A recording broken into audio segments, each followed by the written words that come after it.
Bonjour à vous les ODH Notes, auditrices et auditeurs ou simples curieux et curieuses qui découvrent pour la première fois une vidéo d'ODH TV. Bienvenue dans cette nouvelle interview des mémoires de l'ufologie française ou francophone pour les générations futures. Je vous retrouve actuellement dans le département du Tarn, à côté du village de Cordes-sur-Ciel. Magnifique village que je vous conseille de visiter si vous êtes dans les parages. Dernièrement, j'ai rencontré Didier Gomez, auteur de cet ouvrage « OVNI, 50 ans d'enquête » dans le département du Tarn, mais également ancien président de l'association Planète OVNI et également rédacteur en chef d'une revue ufologique qui a disparu, hélas, qui s'appelait Ufomania. Mais passons dès à présent à son interview.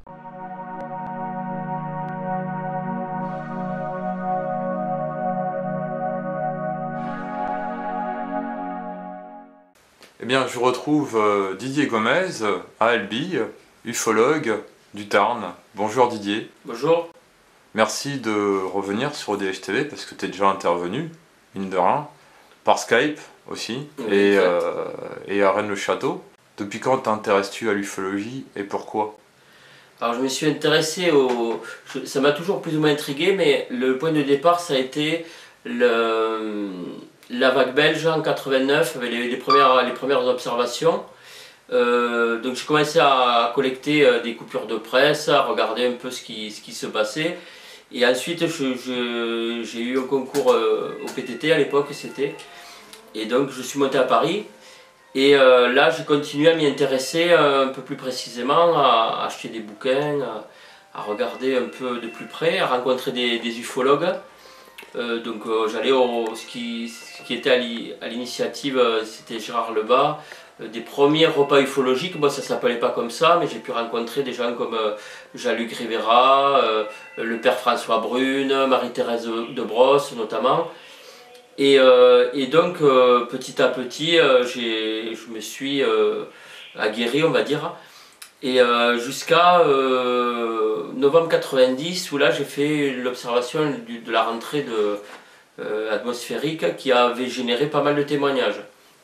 Alors moi ce que j'ai vu, ce que j'ai écrit dans un Lumière dans la nuit, je crois que c'est le numéro 310, puisque j'avais rencontré Joël Ménard aussi pour évoquer cette observation. Moi ce que j'avais vu c'était effectivement les débris de la rentrée satellitaire, mais ensuite je me suis aperçu que pour le 5 novembre 90 il y avait eu des tas de témoignages, et j'ai continué vu que j'étais sur Paris et qu'il m'arrivait d'aller fréquemment dans l'Eure, puisque j'avais un groupe de musique à l'époque là-bas. J'ai rencontré d'autres témoins, et jusqu'au jour où j'ai eu assez pour éditer un petit bouquin sur les observations qui ont été faites dans le département de l'Eure.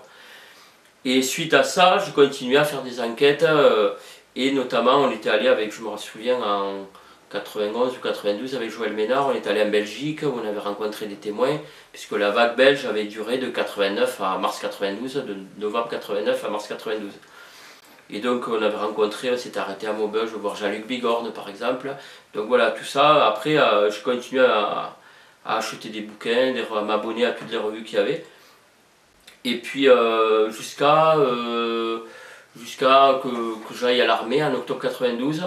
Et là je continuais à parler autour de moi, que je m'intéressais au sujet, à l'ufologie, à tout ce qui est un peu inexpliqué. Et là j'ai rencontré des témoins, donc au sein des collègues de l'armée. J'ai rencontré quelqu'un qui avait son neveu qui était gendarme, qui avait fait une observation du côté de Lyon, à Lyon-Bron. Et donc j'ai eu accès au rapport de gendarmerie. Donc voilà, je commençais à amasser un peu des données. Et à l'époque j'avais proposé à Joël Ménard de publier ce que j'avais commencé à travailler comme enquête. Et en fait, je ne sais pas pourquoi, il a jamais voulu publier dans la Lumière de la nuit tout ce que j'avais envoyé. Donc en avril 93, j'ai décidé de faire une petite publication, mais je ne pensais pas du tout après que ça allait déboucher sur Ufomania. Bon, ça c'est le numéro 76 d'octobre 2013. Mais en fait, donc ça c'était en avril 93 jusqu'en avril 2015, donc pendant 22 ans j'ai sorti un magazine pour évoquer les acteurs de l'ufologie, les sorties de bouquins, les conférences, tous les cas qui pouvaient être intéressants, des enquêtes que les différents correspondants m'envoyaient, voilà. Et pourquoi? Ben, je ne sais pas pourquoi je me suis intéressé à ça. J'avais besoin de réponses peut-être, et enfin, on ne les a toujours pas les réponses, mais depuis donc, fin des années 80 que je me suis vraiment mis dedans, j'ai l'impression de ne pas avoir fait le tour, mais j'ai l'impression d'en savoir quand même un petit peu plus. Mais malgré tout, c'est comme disait Aimé Michel, on en sait très peu au final sur le pourquoi du comment de tous ces phénomènes, quoi.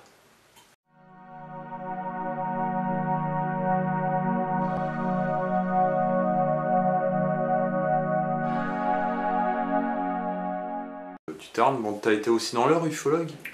Oui, alors en fait, je faisais de la musique dans l'heure et j'étais en relation avec Francis Néhou, qui est décédé depuis quelques années et qui, lui, avait fait beaucoup d'enquêtes et il se filmait quand il faisait ses enquêtes. Et moi, j'avais repris en fait toutes ses notes, puisque c'était pas, il n'avait pas rédigé vraiment de manière à ce que ça puisse être retravaillé par d'autres. Donc moi j'avais repris un peu ces enquêtes et en fait c'est pour ça que j'avais édité ce livre pour inscrire un peu dans le marbre tout le travail qu'il avait réalisé. Alors ensemble on avait fait quelques enquêtes, mais l'essentiel du livre c'est les enquêtes qu'avait initié Francis Néhou. Et à l'époque c'est vrai qu'on ne trouvait pas d'éditeur. Donc on avait avec Pascal Potreau, on avait il était infographiste, on avait fait un DVD un peu interactif, enfin un CD interactif, où on pouvait aller cliquer sur la carte de l'heure, on avait des enregistrements vidéo ou de témoins ou d'ufologues qui disaient voilà, j'ai enquêté sur ce cas, ou voilà, on avait essayé de rendre ça un peu attractif, et quelques années après on a réussi à trouver un éditeur, même si le bouquin en fait a été publié tel quel, c'est-à-dire que il n'y a même pas eu de correction de la part de l'éditeur. Donc on était parti sur le 5 novembre 90 avec tous les témoignages qu'on avait, parce que systématiquement quand des témoignages venaient à nous, quand on était du côté d'Évreux, Vernon, enfin dans le département de l'Eure, systématiquement c'était des cas du 5 novembre 90. Alors j'avais rajouté une partie d'autres témoignages qui avaient été dans les années 92, 93, etc. et que j'avais repris aussi dans Ufomania. C'était surtout un peu comme j'ai fait avec le Tarn, c'est-à-dire je voulais cibler sur une zone donnée, donc un département déjà c'est assez grand en termes de superficie pour avoir une bonne vision un peu de ce qui se passe. Et puis surtout ça n'avait jamais été fait dans l'Eure et non plus dans le Tarn, alors qu'il y avait des enquêteurs, il y avait quand même quelques articles de presse qui avaient été publiés, donc il y avait matière à au moins essayer de voir ce qui avait pu être recueilli par différents enquêteurs.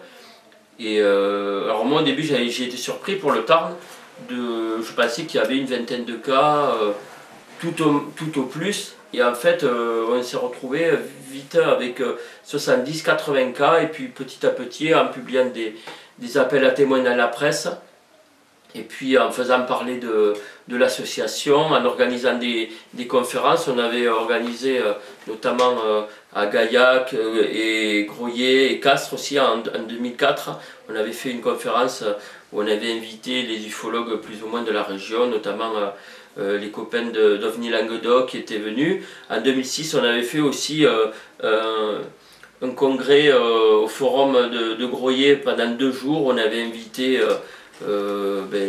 différents ufologues, hein. Il y avait Jean-Luc Révéra, il y avait Gérard Lebas, Thibaut Canuti, voilà, Robert Roussel.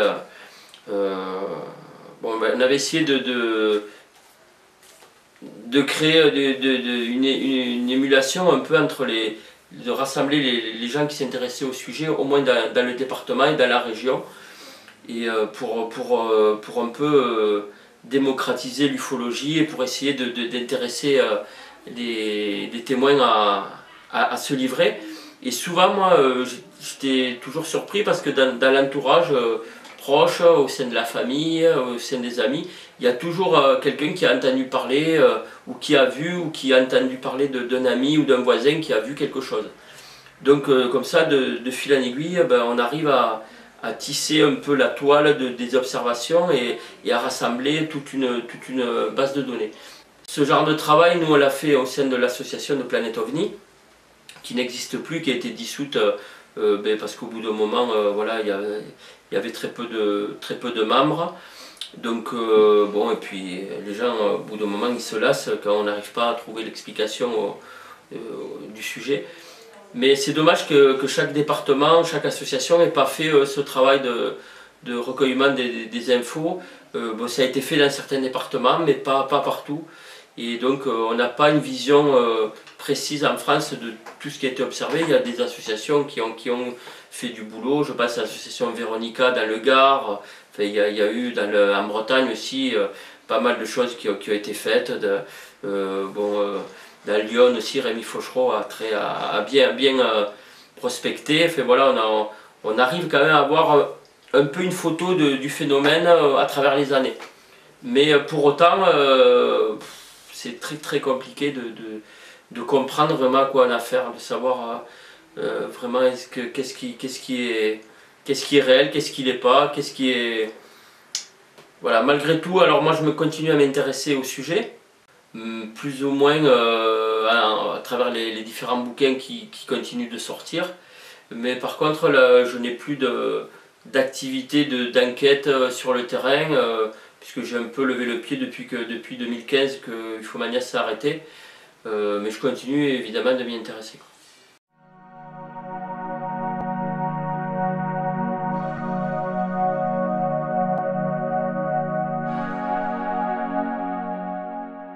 Est-ce que tu as observé autre chose?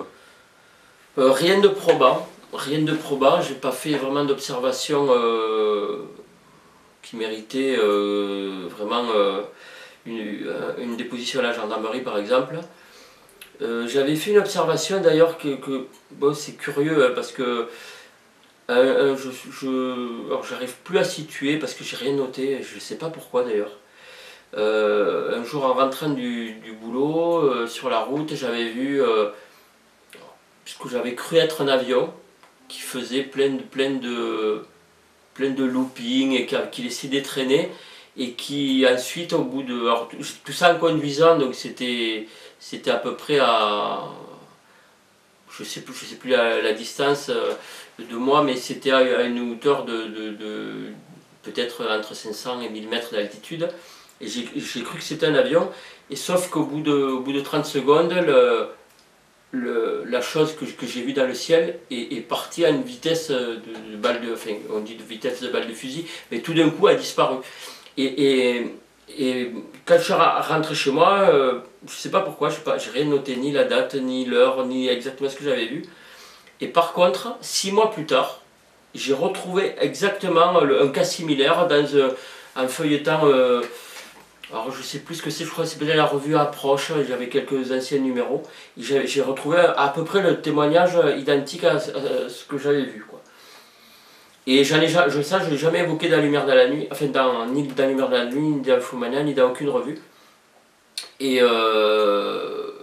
bon voilà, après, mais hormis ça, j'ai jamais fait d'observation probante, ni rien du tout. Mais bon, ça m'a toujours intrigué de discuter avec les témoins, de les rencontrer et d'essayer d'apporter des réponses à ce qu'ils nous demandaient. Parce que les témoins, en fait, quand on va les voir, ils veulent des réponses. Qu'est-ce que j'ai vu? Qu'est-ce que vous pensez? Est-ce que ça s'explique ou pas? Donc on faisait des recoupements avec l'aviation civile, avec la gendarmerie, avec les journaux, les journalistes, pour savoir s'ils avaient d'autres témoignages concordants, avec le GEPAN, mais bon, enfin, à l'époque ça s'appelait le CEPRA. Mais bon, c'était, voilà, c'est compliqué de faire des recoupements, de savoir exactement ce que les gens ont vu. Alors souvent on arrive à expliquer parce que il y a beaucoup de méprise quand même. Les témoins ne sont pas habitués à observer, ils voient des choses et ils sont persuadés qu'ils ont vu des choses extraordinaires. on est arrivé dans l'association qu'on a montée en 2002 qui s'appelait Planète OVNI et qui publiait donc Ufomania. On est arrivé quand même à expliquer beaucoup de cas.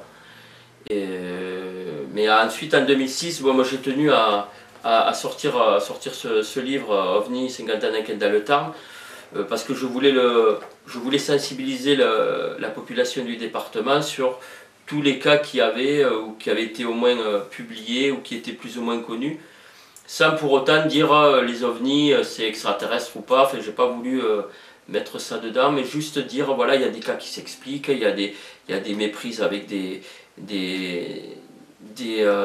opérations aériennes, ravitaillement en vol de Mirage, il y a des exercices militaires avec des fusées qui avaient été fusées éclairantes et qui avaient été envoyées de nuit, et les témoins croyaient qu'ils avaient vu des choses inexpliquées. Ici sur la couverture, il y a un cas là, alors à l'époque quand j'ai sorti le bouquin, on s'est demandé ce que c'était. C'est un cas qui date de 2004. Le témoin je le connais bien puisque c'est le frère à une copine, et en fait grâce le site Ipaco, on a pu déterminer que ce qui a été photographié ici, c'est en fait le témoin a vu une foudre en boule globulaire qu'il a eu le temps de photographier et qui a disparu. Et bon voilà, tous les paramètres font que, et même en ayant discuté avec lui quelques années après, il m'a dit oui, effectivement ça peut être ça. Et sur le moment, voilà, on avait essayé de mettre quelques photos, quelques exemples, et malheureusement au final on s'aperçoit qu'on n'a pas, alors 50 ans après, si on se réfère aux 60 ans après, les soucoupes volantes des années 54, des années 50, on s'aperçoit qu'on n'a pas de photos probantes. Même la photo de Petit Rochin qui est très connu, qui a fait la couverture des bouquins de la SOBEP sur la vague belge, même celle-là c'est un faux. Donc on s'aperçoit qu'on n'a vraiment pas de preuves ou très peu de preuves photographiques, ça peut pas être une preuve en soi. Des traces au sol, on a quelques cas, mais bon, c'est enfin, il n'y a rien de... on a l'impression que tout s'est envolé, quoi. Au niveau des... on a des témoignages, on a des visions de soucoupes volantes, on a même des récits de petits êtres observés à proximité, on a des choses colossales en termes de dimensions qui apparaissent dans le ciel, qui font des choses d'un point de vue aéronautique qui sont complètement invraisemblables, qui ne correspondent pas à ce qu'on est en capacité de fabriquer même aujourd'hui. Mais malgré tout, voilà, le mystère demeure, c'est aussi ce qui est intéressant. Et bien, moi, ce qui m'a plu beaucoup dans ces 22 ans d'Ufomania, puisque le magazine a duré ouais, plus d'une vingtaine d'années, c'est surtout la rencontre avec les ufologues, la rencontre avec les témoins, et puis les divers échanges qu'on a pu avoir entre nous, quoi.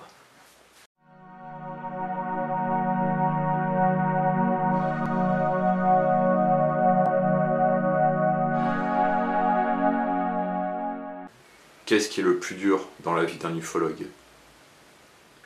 Alors, ce qui est dur, c'est parce que moi j'ai voulu...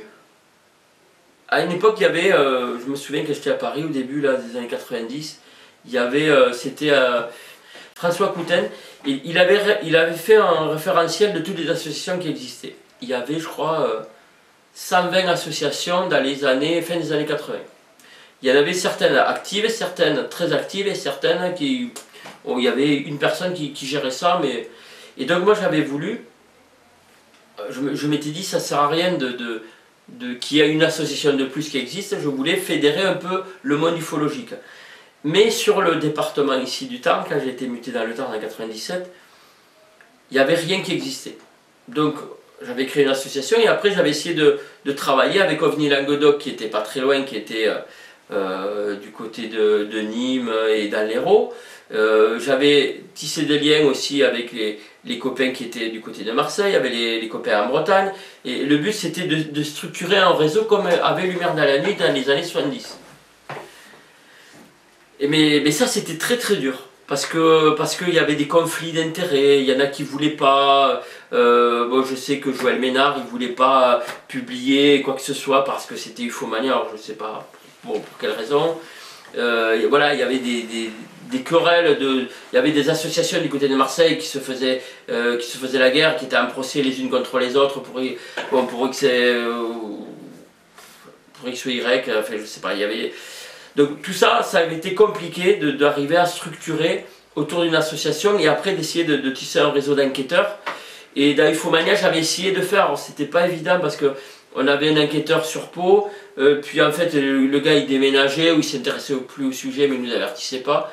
Donc nous on lui envoyait des enquêtes mais les témoins après nous appelaient, ah ben le gars m'a pas répondu. Donc ça c'était compliqué de coordonner tout ça. Et c'est ce que voulait faire d'ailleurs Franck Marie quand j'étais à Paris dans les années 90. Il voulait avoir créé lui carrément une société où il envoyait des enquêteurs partout en France, où il publiait des livres, des revues. Et bon, ça n'a pas pu se faire finalement. C'était quand même, ça c'était je pense le plus compliqué. Après ce qui est dur aussi c'est que c'est très frustrant, on va voir les témoins, on dépasse du temps, de l'argent, on prend du temps à faire l'enquête. Mais derrière, moi je l'ai vu au niveau du Ufomania, c'est ce qui m'a fait arrêter aussi, c'est qu'il y avait très peu de gens qui s'abonnaient. Et au plus fort de la revue, peut-être on est monté à 150 abonnés quoi. 150 abonnés c'était le maximum. Voilà, il aurait fallu pour que ça soit vraiment cohérent et qu'on ait 500, 1000 abonnés en France. Et encore quand je dis 150, moi il y avait beaucoup aussi à l'étranger, à Suisse, au Canada. Et voilà, donc on ratissait un peu large quoi. Et donc ça c'est aussi compliqué alors c'est même pas de vivre de l'ufologie, mais de publier des choses et de ne pas perdre d'argent. Parce qu'on en était là, c'est-à-dire quand on organisait un congrès sur 2 jours en 2006, il faut louer la salle.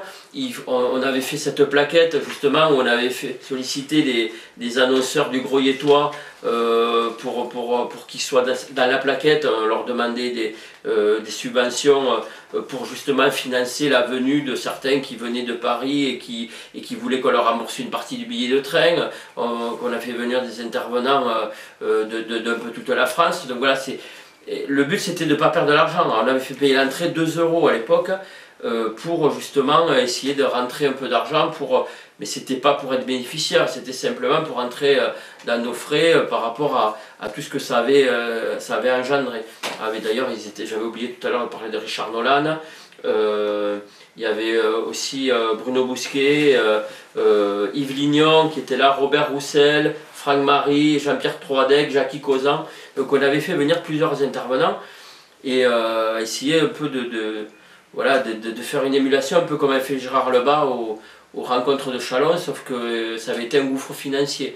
Et lui il avait fait ça en 2005 et moi je m'étais dit en 2006, c'était pas du tout la même chose, hein. Nous c'était vraiment, on a rassemblé 300 visiteurs, ce qui était pas mal sur 2 jours. Pour une ville comme Groyer, j'étais content du résultat. Mais le but c'était de ne pas perdre d'argent en organisant des rencontres sur l'ufologie et c'était déjà bien de l'avoir mené à terme quoi. Donc ça voilà, le côté, ce qui est dur c'était de rassembler les gens autour de ce sujet là parce que c'est quand même un sujet qui est fort décrié dans la presse, on n'est pas forcément aidé. À l'époque il y avait les émissions de Chavannes là où on pointait du doigt, je me souviens notamment Jimmy Gueux, enfin c'était le côté, on était mal vu quoi, c'était le côté les hurluberlus qui s'intéressent aux soucoupes volantes, c'était un peu ça quoi. Donc moi je voulais casser cette image là, donc ça c'était compliqué d'essayer de faire vivre une association à travers une publication. On faisait aussi tous les mois des réunions mensuelles où on faisait donc auprès des adhérents donc du Tarn qui venaient aux rencontres. On essayait que chacun partage le travail de l'association à travers des enquêtes. Donc il y en a qui préféraient faire des contre-enquêtes, il y en a qui préféraient chroniquer ou faire un rapport sur un livre qu'ils avaient lu. Donc on essayait d'impliquer un peu tout le monde. Et voilà, c'est ce qui m'a paru le plus compliqué. Et après, par rapport aussi au sujet qui est très frustrant et de se dire que malgré tout, après tant d'années, sur l'explication en tant que telle du phénomène, on n'a pas beaucoup avancé quoi. Et concernant les revues Ufomania, il en reste encore Alors les revues Ufomania, il y a encore du stock, puisque à l'époque j'avais tiré je tirais en général le double d'exemplaires de ce dont j'avais besoin, donc il en reste pour certains numéros. Il y a encore des numéros, donc il reste des exemplaires, mais il y a certains numéros qui sont je regarde en même temps, donc les numéros 39 au numéro 70 sont disponibles, mais il y a des numéros qui sont épuisés, donc le 41, le 48, le 49, 50, 51, 52 sont épuisés. Mais à partir du numéro 70 jusqu'au dernier numéro 81, il reste bien sûr des exemplaires. Et par contre, du numéro 1 au numéro 39, il n'y a plus d'exemplaires du tout papier. Par contre, on avait scanné tous les numéros du 1er au 81. Et donc ça, on peut les retrouver sur la base de données d'Isaac Quah, qui est un Anglais qui compile toutes les revues sous format PDF, qui numérise toutes les revues papier qui ont existé dans les années 60, 70, 80.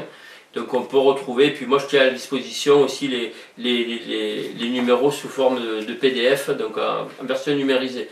Donc de toute façon, et puis on peut le retrouver aussi sur internet, sur différents sites qui ont archivé ça. Et donc de toute façon c'est pas perdu. Mais les versions papier, moi il m'en reste encore certains pour ceux qui préfèrent avoir la version papier où il n'y a pas de souci là-dessus.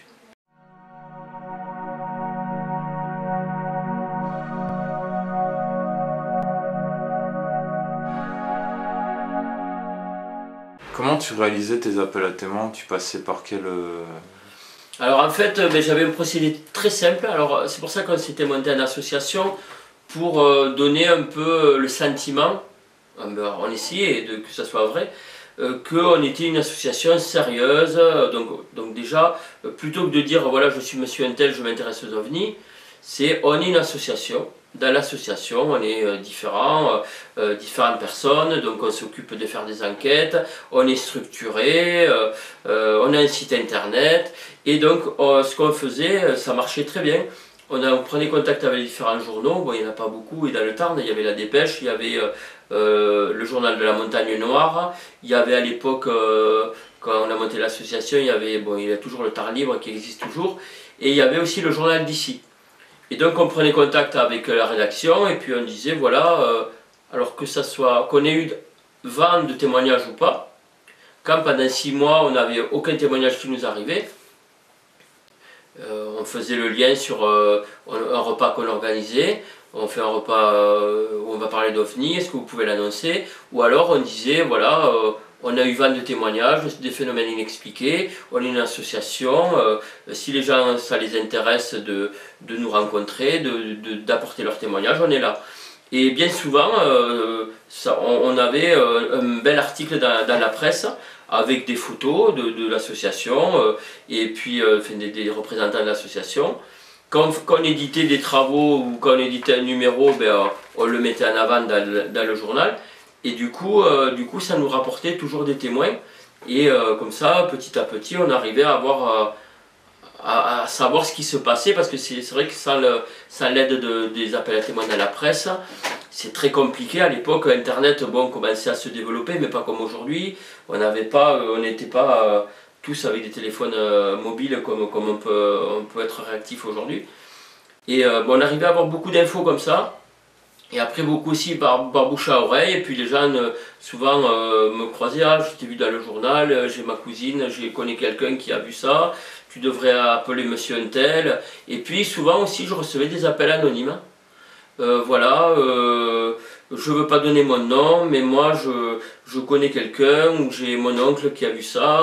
On avait des témoignages comme ça, alors après on essayait de dire aux personnes, alors on n'en a jamais publié les noms dans le magazine si les gens ne voulaient pas, donc on essayait de garder l'anonymat des témoins, mais nous, dans nos archives, on gardait trace de tout, et donc dès qu'on avait un appel, on consignait ça par écrit, on faisait une feuille de prospection, de premier témoignage recueilli tel jour par téléphone, et puis ensuite on déclenchait une enquête, on prenait rendez-vous avec le témoin et on allait se rendre sur les lieux pour s'imaginer un peu ce que le témoin avait pu voir, est-ce qu'il n'avait pas confondu avec un avion, avec quelque chose de connu. On essayait de faire des recoupements. Alors une enquête après ça peut prendre 3 jours comme 3 ans, voire plus, parce que c'était très compliqué.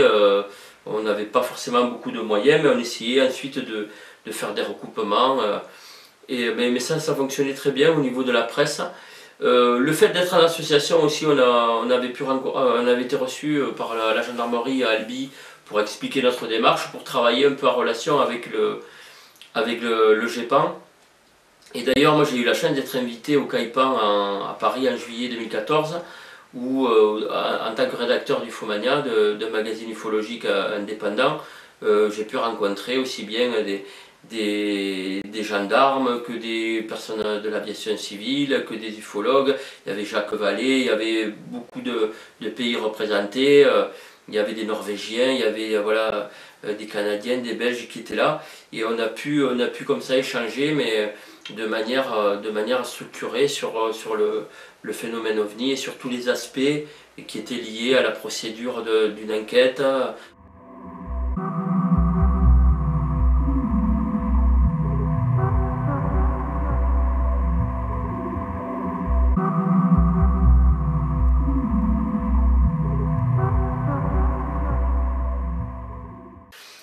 Surtout, j'avais pu rencontrer aussi Jacques Vallée, que je voulais rencontrer depuis très longtemps et qui était là. Et puis il y avait plus ou moins tous les protagonistes de l'ufologie européenne, voire mondiale, puisqu'il y avait différents intervenants norvégiens, belges, canadiens, polonais, anglais, enfin voilà, qui étaient là. Ah si, il y avait un russe aussi, qui avait des problèmes pour la traduction. Oui, il y avait bon, c'était pas simple parce que, en fait, ce qui a été un peu handicapant, c'est que l'essentiel des discussions et des démonstrations, parce qu'il y avait il y avait à peu près une vingtaine de présentations, et la plupart se sont faites en anglais, donc c'était pas fort, il n'y avait pas de traducteur, c'était des fois un peu compliqué de tout saisir. Mais voilà, il y avait tout le panel des principaux responsables à l'époque, en 2014, des principaux acteurs de l'ufologie, au moins européenne, qui étaient là. Et donc ça a permis de confronter un peu nos points de vue sur la façon dont mener une enquête, la façon par rapport au cas photographique, au cas vidéo.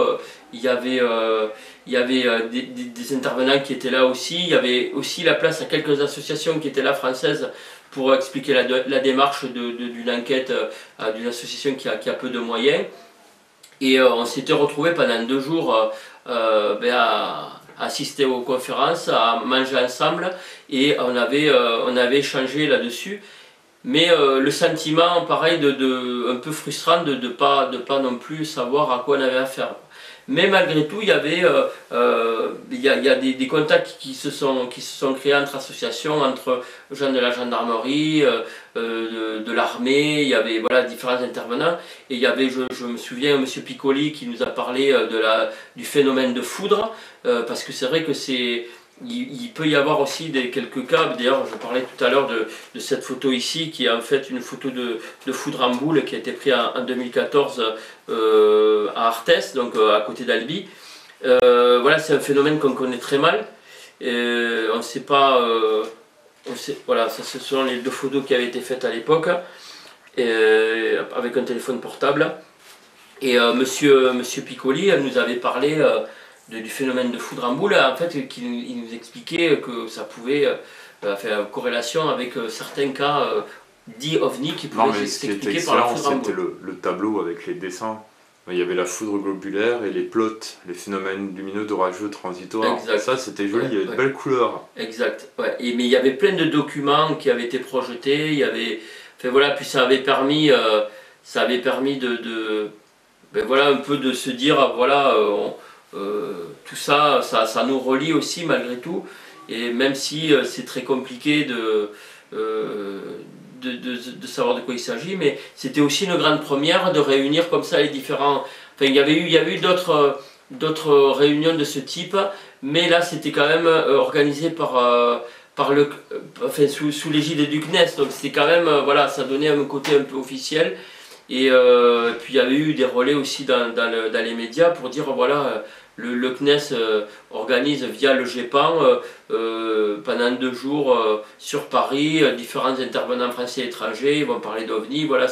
Ça avait permis aussi de susciter peut-être des vocations, mais bon, c'est vrai que moi depuis, j'ai arrêté la revue un an après, donc après je sais plus trop où ça en est le milieu associatif ufologique en France. Est-ce que, bon, je vois passer des fois des posts sur internet, mais je sais pas aujourd'hui dire s'il y a toujours des associations actives qui font des enquêtes. J'ai pris un peu de recul avec tout ça. Je continue de m'intéresser via les bouquins qui sortent, qui peuvent m'intéresser. Voilà. Après, il y a beaucoup de tri à faire aussi sur le contenu, mais bon, ça reste toujours intéressant.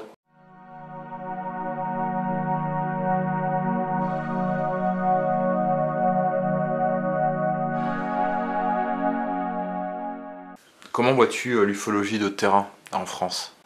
Alors, moi j'ai l'impression que.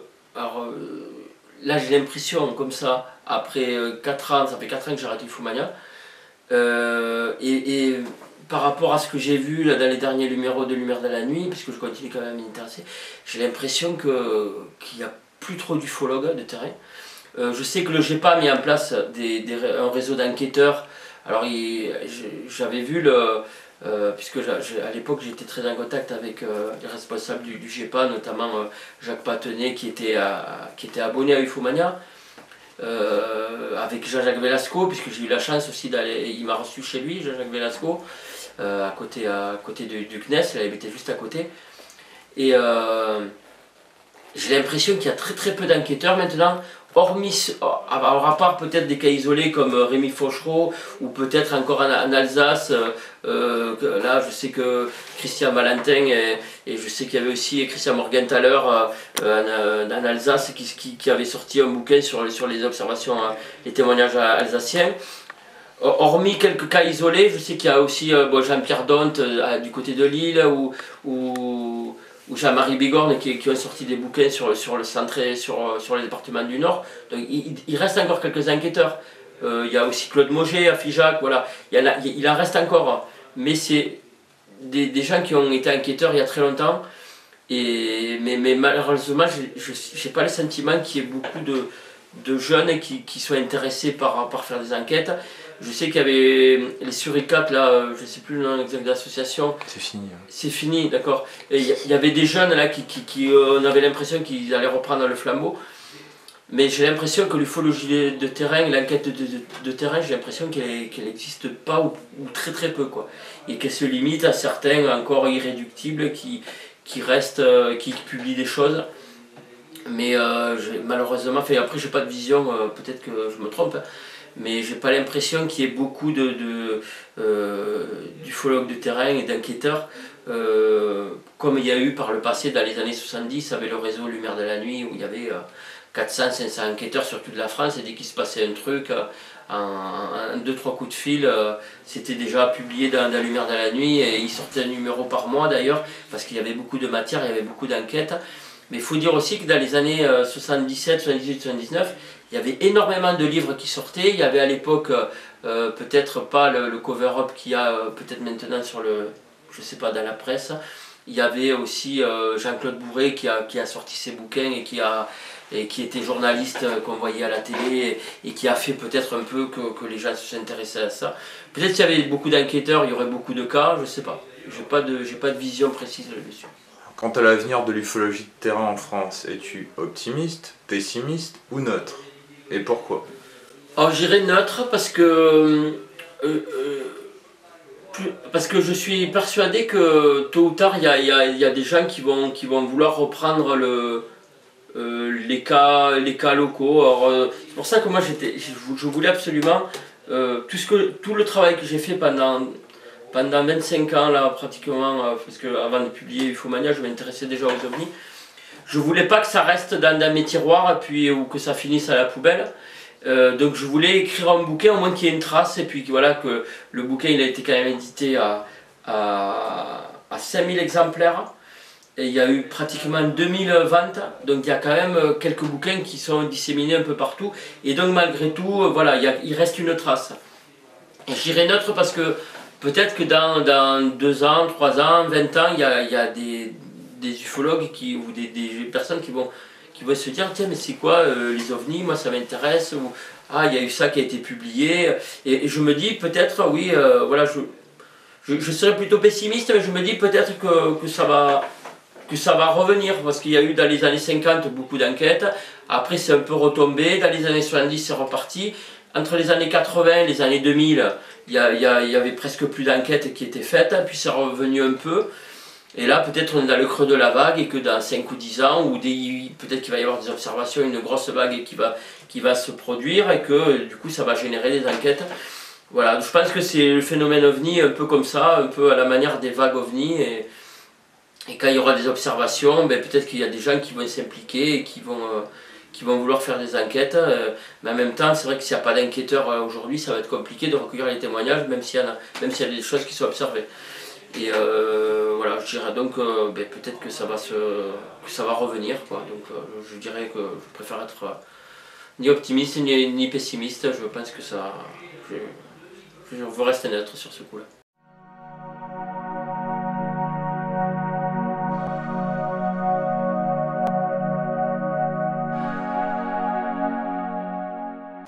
Quel conseil aurais-tu pour les futurs ufologues? Alors le premier conseil, ça serait de reprendre tout, pas tout au départ, mais au moins d'essayer de se documenter sur les bouquins qui ont été publiés, les premiers bouquins qui ont été publiés dans les années 50. Et 60, et surtout de lire les Aimé Michel, les Jacques Vallée, tous ces bouquins-là, parce qu'il y a beaucoup de choses très très intéressantes qui ont été publiées.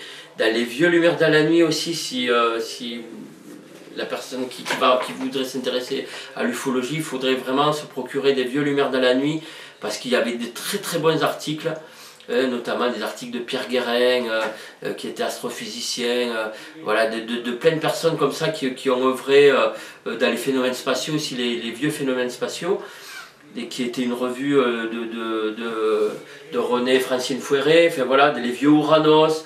Alors malheureusement, tout ça c'est des revues qui vont être de plus en plus difficiles à trouver, parce que c'est des revues qui ont été publiées dans les années 50, 60. Et donc ben, au moins se documenter déjà, avant de se faire sa propre idée, c'est de se documenter. Moi j'ai lu tous les bouquins qui sont sortis des années 50 aux années 70, parce que là à l'époque c'était pas parasité par internet, c'était pas parasité pas trop par la presse et les médias et tout, et donc on avait quand même les témoignages bruts, on avait aussi les réflexions de personnes qui avaient une bonne vision de beaucoup de choses. Et voilà, donc lire tous les vieux bouquins, Aimé Michel, les livres de Jean Sider aussi, parce qu'il a fait un gros travail dans toute sa littérature, et je crois qu'il a sorti 19 ou 20 livres. Il y a les Jacques Vallée, voilà, tous les livres qui ont été publiés entre les années 54 et le début des années 80, voilà.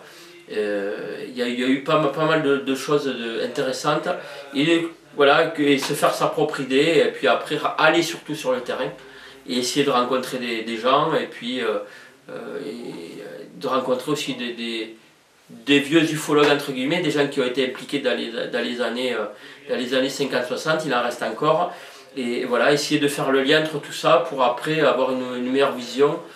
Je pense que c'est primordial.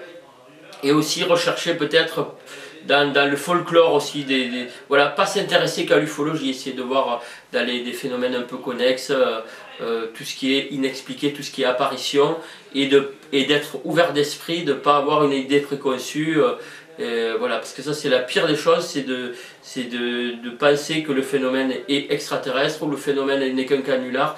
Là, enfin, il vaut mieux arrêter tout de suite. Je pense qu'il faut s'occuper, il faut avoir une vision globale, et là peut-être ça sera novateur de partir sur d'autres pistes de recherche. Et pour les futurs passionnés du Tarn? Le futur ufologue du Tarn, ou d'ailleurs, hein, ou de notre département, il faut qu'il arrive à se constituer une petite documentation sur ce qui a déjà été publié, alors aussi bien en termes de livres que de vidéos, ou d'interviews, ou de conférences, voilà, de ce qui a déjà été fait par le passé, pour avoir déjà une idée un peu plus précise de ce à quoi il va se trouver confronté en fait. Voilà, de ne pas partir tête baissée sur les ovnis. De toute façon, c'est forcément extraterrestre ou c'est forcément des canulars. Voilà, il faut lire, se documenter à travers les auteurs connus en ufologie, parce que dans les vieux bouquins, on retrouve toujours quelques cas dans le Tarn. Je parle des cas, je pense au gros livre qu'avait édité Michel Figuet sur les rencontres rapprochées en France. Voilà, il y a des choses qui existent et auxquelles on peut faire référence. Il y a eu dans le Tarn, il y a eu Ufomania donc, qui a publié pendant 22 ans des choses. Alors, il n'y avait pas que le Tarn, mais dedans il y avait quand même, dès qu'on faisait une enquête, il y avait de la matière.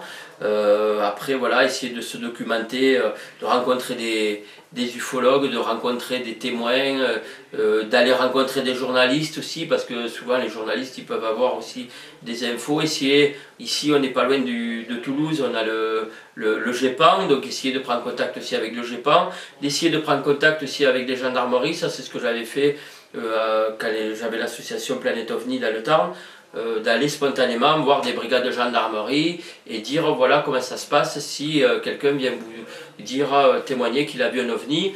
Et j'ai des gendarmes qui m'ont dit voilà, très simple, on doit consigner le témoignage par écrit, ensuite on envoie une copie au CNES, on envoie une copie au Centre national de la gendarmerie qui était basé dans le 36 à Leblanc, et une autre qui reste ici archivée pendant 10 ans, et puis voilà, comme ça au moins on avait la méthode, et au moins on a une vision, et puis après on se fait connaître aussi via les pouvoirs publics, donc c'est toujours intéressant, et pas hésiter à publier des articles d'appel à témoins dans la presse, pour se faire connaître et pour dire voilà, moi je m'intéresse au sujet et je voudrais voir s'il y a des témoins ou des gens passionnés par le sujet pour continuer à s'intéresser avec moi.